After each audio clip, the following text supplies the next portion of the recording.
네, 오늘은 본문의 말씀을 통하여 당신은 누구입니까? 라는 주제로 말씀을 나누도록 하겠습니다. 여러분, 예수님께서 공생애를 시작하시기 전에요, 이스라엘에 혜성처럼 나타난 사람이 있었습니다. 그는 낙타 털옷을 입고 허리에는 가죽띠를 메고 주로 메뚜기와 임산물을 먹으며 광야에서 지냈습니다. 또 그는 주로 요단강 근처에서 사역하며 자신에게 오는 사람들에게 회개하라, 천국이 가까이 왔느니라고 외쳤습니다. 그가 그렇게 외치자 수많은 사람들이 자복하며 자신의 죄를 인정하고 침례를 받았습니다. 그러자 많은 유대인들이 그가 메시아가 아닐까라는 그러한 의문을 갖고 그에게 사람들을 보내어 묻게 합니다. 그들이 보낸 사람이 그에게 와서 당신이 누구입니까? 당신이 혹시 메시아입니까? 라고 묻습니다. 그러자 그는 아닙니다 라고 해요. 그러자 그들은 또한 그러면 당신은 엘리야입니까? 아닙니다. 그러면 우리가 기다리는 선지자입니까? 아닙니다. 그렇다면 당신은 도대체 누구입니까? 라고 하자 그는 분명하게 나는 주의 길을 예배하기 위해 온 광야에 외치는 소리입니다 라고 그렇게 대답합니다. 그가 바로 누구일까요? 바로 본문의 주인공인 침례 요한입니다. 여러분, 우리는 침례 요한처럼 우리 자신의 정체성이 분명해야 합니다. 만약 어떤 사람이 나에게 당신은 누구입니까? 라고 묻는다면 저는 예수 그리스도를 믿는 그리스도입니다 라고 분명하게 대답할 줄 알아야 합니다. 그리고 그리스도인으로서 내가 해야 할 일이 무엇인가도 분명히 알아야 합니다. 그렇다면 그리스도인으로 내가 해야 할 일은 무엇일까요? 다시 말해 그리스도인이란 과연 누구냐는 말입니다. 첫째로 우리 그리스도인들은 예수 그리스도를 증거하는 사람들입니다. 여러분, 침례 요한은 당신이 누구냐고 묻는 사람들에게 나는 뭐라고 대답했죠? 주의 길을 예배하러 온 사람이라고 그렇게 분명하게 확실하게 밝혔습니다. 23절은 이렇게 말합니다. 이르되 나는 선지자 이사야의 말과 같이 주의 길을 곧게 하라고 광야에서 외치는 자의 소리로다 라고 그렇게 대답했습니다. 또한 침례 요한은 그뿐만이 아니었습니다. 그렇다면 당신이 말한 이 주님은 누구입니까? 라고 묻자 주님은 하나님의 아들이십니다 라고 그렇게 대답합니다. 34절에 보면 내가 보고 그가 하나님의 아들이심을 증언하였노라 라고 했습니다. 또 다음 날 예수님께서 자신에게 나타나시자 제자들에게 주님을 보며 바로 이분이 내가 말한 하나님의 어린 양입니다 라고 그렇게 고백합니다. 35절과 36절을 함께 읽겠습니다. 시작.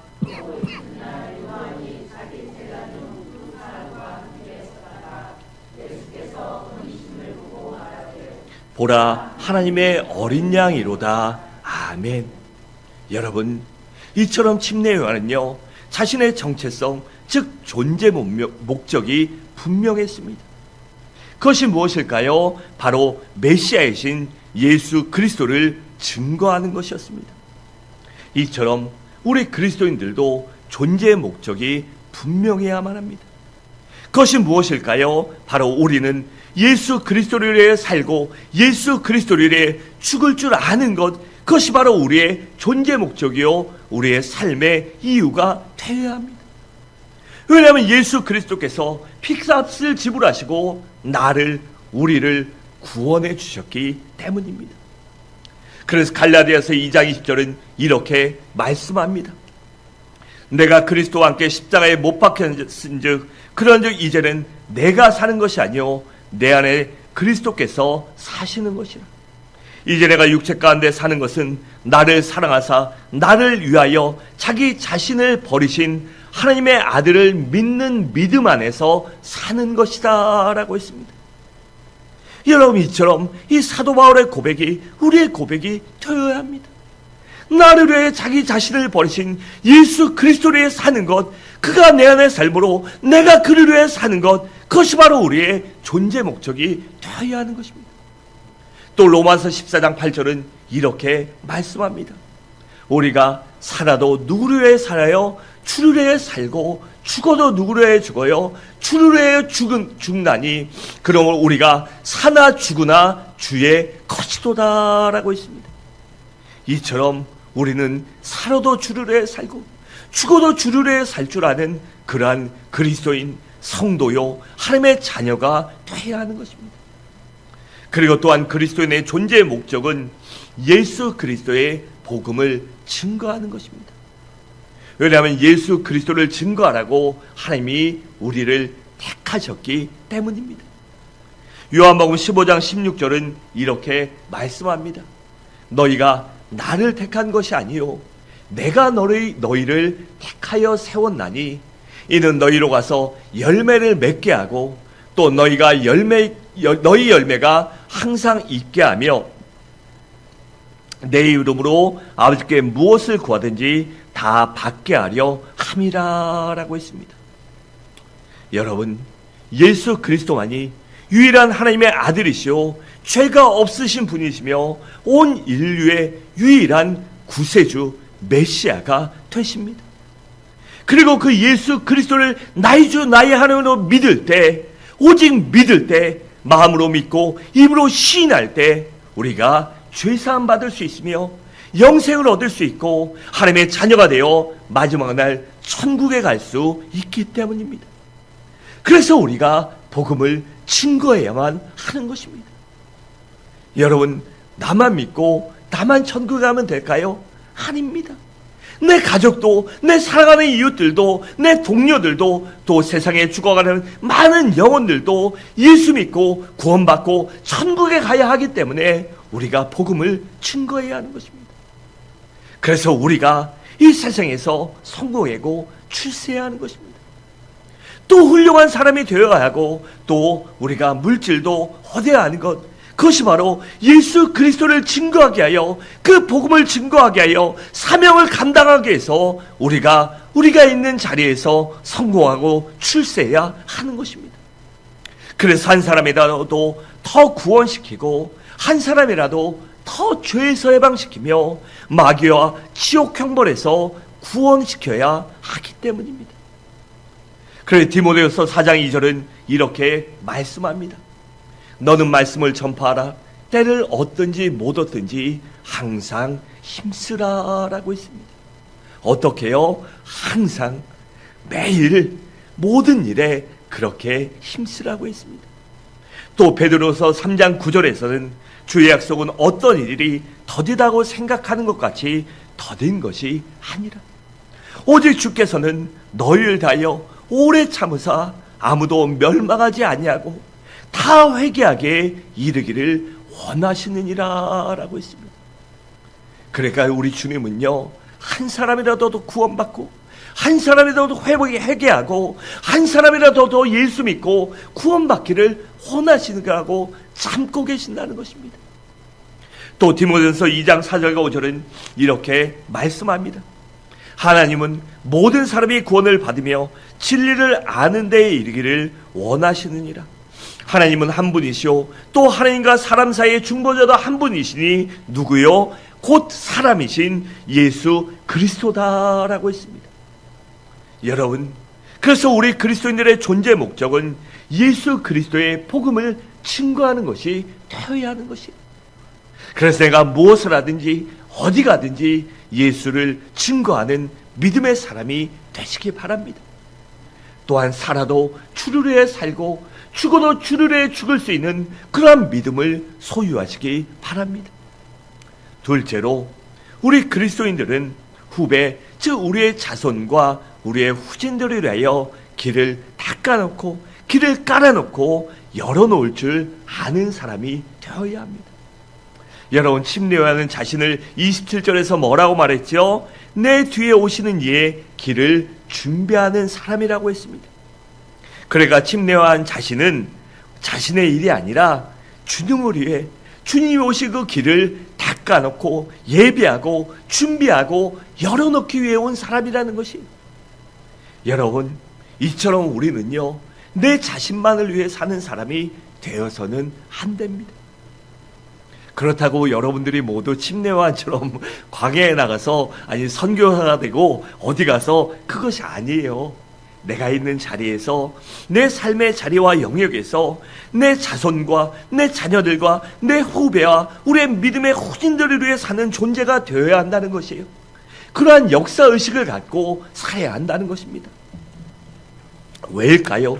바로 우리가 그리스도인이요 주님의 사명을 맡은 자들이기 때문이에요. 그렇기 때문에 우리는요 언제라도 우리의 후배들을 위해서, 우리의 자손들을 위해서 밥상을 차려놓는 사람이 되어야죠. 다 먹고 난 거 이 설거지 시키는 사람이 되어선 안 되는 것입니다. 나만 즐기고 나만 하고 뒤치다거리 시키면 안 되는 것이에요. 자손이나 후배들에게 디딤돌이 되어야지 장애물이나 걸림돌이나 앞길을 막는 존재가 되어서는 절대 안 되는 것입니다. 그래서 우리는 후손들이나 후배들에게 좋은 신앙이나 좋은 믿음이나 좋은 전통이나 좋은 환경을 물려줄 줄 알아야 하는 것입니다. 여러분, 그래서 우리 부모들이 우리 자녀들을 위해서 피땀 흘려 노력하는 건 아닙니까? 여러분, 혹여라도 우리가 살아가면서 우리 자녀들에게, 그들에게 더 많은 것들을 경험하고 우리의 자녀들이 더 많은 것들을 경험해서 그들이 무엇을 하며 사는 것이 좋을까, 행복할까, 기쁠까, 그것을 가르쳐주는 것이 부모의 일 아닙니까? 그런데 우리가 아이들에게 아무것도 가르쳐주지 못하고 아무것도 해주지 못하면 얼마나 가슴 아픕니까? 더군다나 아이들에게 막 빚을 남겨주고 인생을 마무리하면 얼마나 이 가슴 아픕니까? 그처럼 우리는요 우리의 믿음의 후배들을 위해서도, 아니 이 땅에 우리의 이 후진들을 위해서도요 우리는 언제나 앞길을 닦아놓는 좋은 아름다운 발길을 남길 줄 아는 사람이 되어야 합니다. 여러분, 리브가를 보세요. 그는 사랑하는 아들 야곱이 아버지의 축복을 받기 원했습니다. 그런데 이 장자승계 원칙이 있었기 때문에 또 아버지의 사랑을 형 에서가 독차지했죠. 그렇기 때문에 야곱이 사랑받고 축복받기 원했던 리브가는요 이 안 좋은 계략을 꾸밉니다. 그때 야곱이 두려워합니다. 아버지에게 걸리면 어떡합니까? 100% 걸립니다. 그러면 축복은 고사하고 저주는 왔고 아버지에게 쫓겨날 텐데 어떡합니까? 라고 걱정하고 두려워하자 리브가가 야곱에게 어떻게 말하죠? 두려워하지 말아라. 저주는 다 내가 받고 축복은 내게 돌릴지언지 돌릴 거니까 너는 걱정하지 말고 시킨 대로만 하라고 그렇게 말합니다. 그래 조금은 부끄럽지만 야곱이 축복을 받게 된 것입니다. 또 다윗을 보세요. 그의 평생 소원이 무엇이었죠? 그는 성전을 봉헌하는 것, 성전을 짓는 것이 일평생 꿈이었습니다. 그런데 하나님께서는 다윗이 전쟁에서 너무나 많은 피를 흘렸기 때문에 그 일생 동안 너무나 많은 사람의 목숨을 빼앗았기 때문에 그 피 묻은 손으로 성전 짓는 것을 허락하지 않으셨습니다. 대신에 아들인 솔로몬이 성전을 짓는 것을 허락하시자 다윗은 솔로몬이 성전을 평안히 지을 수 있도록 백성들과 더불어 모든 것을 준비하고 예비해 놓았습니다. 그래서 솔로몬은 아주 쉽게 성전을 지을 수 있었던 것입니다. 그러니까 외면적으로 보면 성전은 솔로몬이 짓고 봉헌한 것이지만 그 내면적으로 보면요 어떻게 보면 다윗이 지은 것과도 마찬가지입니다. 왜냐하면 다윗이 그 모든 것들을 준비해 놨기 때문입니다. 또 그뿐만이 아닙니다.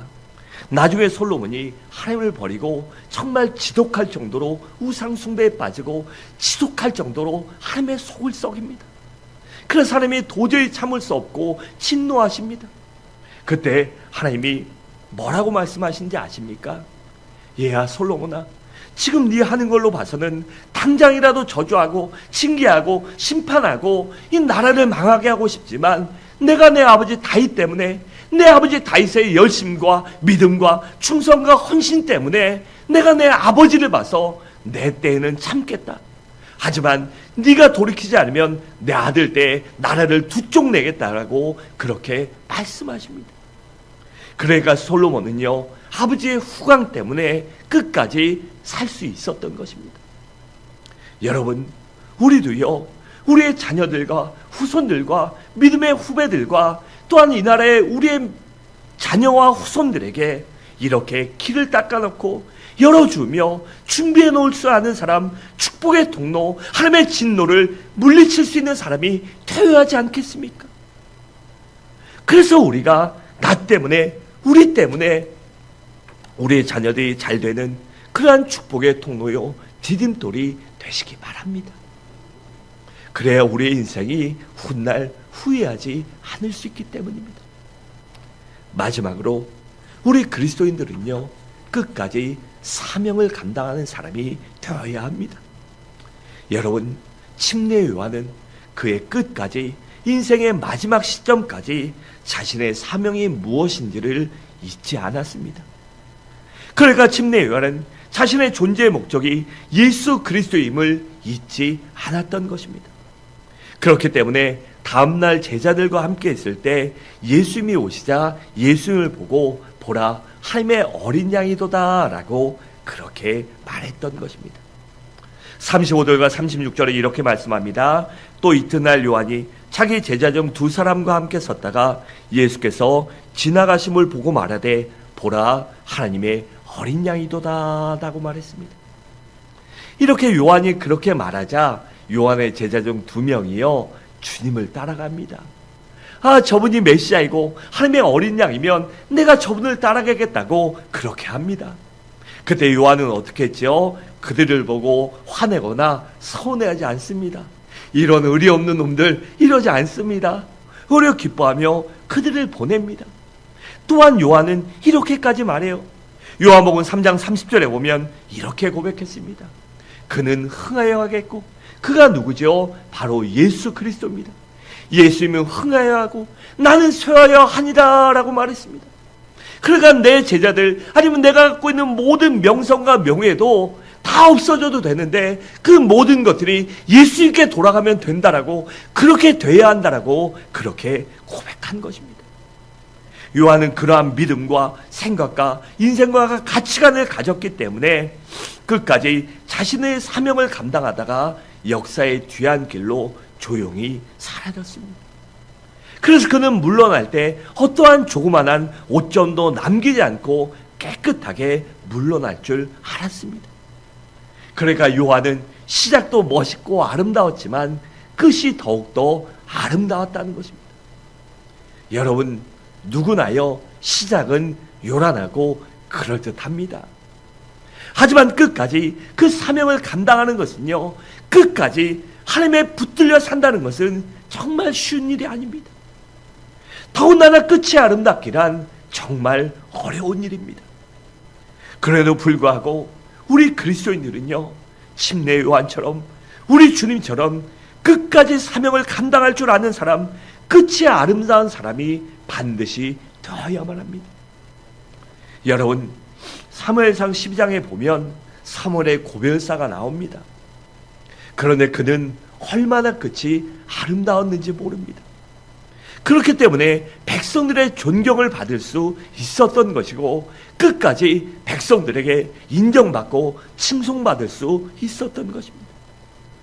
또한 사도 바울도 다메섹 도상에서 주님을 만난 후로 죽을 때까지 일편단심으로 주님만을 섬겼습니다. 그리고 복음을 위해 끝까지 헌신하다가 종국에는 순교까지 했습니다. 디모데후서 4장 7절과 8절은 이렇게 말씀합니다.